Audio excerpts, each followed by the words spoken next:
দোয়ার অনুষ্ঠান, এইটা অন্যান্য সবকিছু এগুলোর কোনো অর্থ নেই। তো এই দোয়ার অনুষ্ঠানে সম্মানিত সভাপতি আমাদের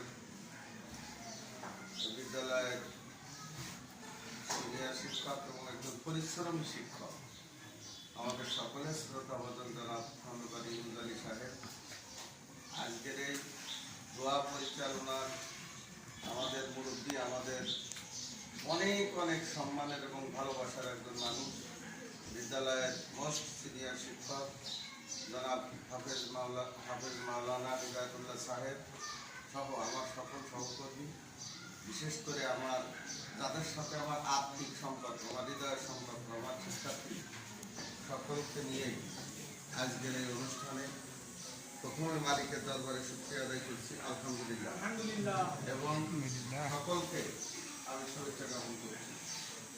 আমার কিছু কিছু অনুষ্ঠানে কথাবার্তা কেমন যেন আমি বলতে পারি না, আমার খারাপ লাগে।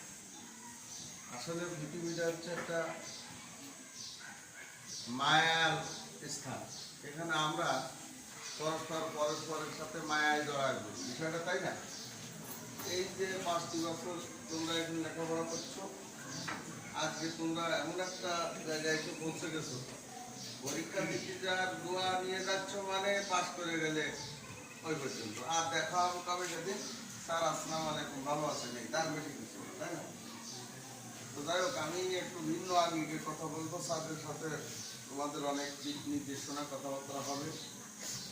প্রথম কথা হচ্ছে কি, মালিকের কাছে আমি প্রাণ খুলে নামাজ পড়ে পড়ে দোয়া করি, সবসময় করি, আল্লাহ যাদেরকে নিয়ে এই ভবন, এই বিদ্যালয়, আমাদের শিক্ষকদের সরকার লাখ লাখ টাকা বেতন দিচ্ছে, কিন্তু অনলি ফর স্টুডেন্ট, শিক্ষার্থীদের জন্য, এই বিষয়টা তাই না?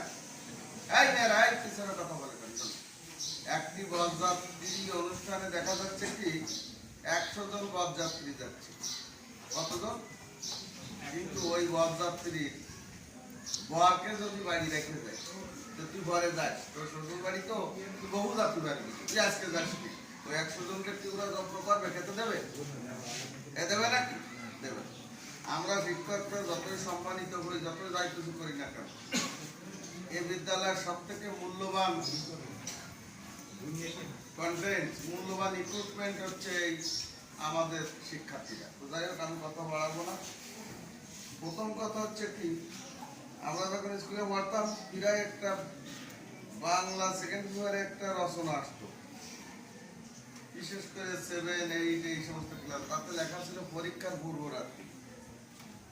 এই কথাটা বুঝতেছো? সেই রচনাটার নাম কি ছিল? পরীক্ষার পূর্ব রাত্রি। এটা যদি দেখা থাকে কি, মহান আল্লাহ পাক বিশেষ করে মানব জাতির জন্য কিছু কিছু রজনী দিয়েছেন মূল্যবান, সবে কদর।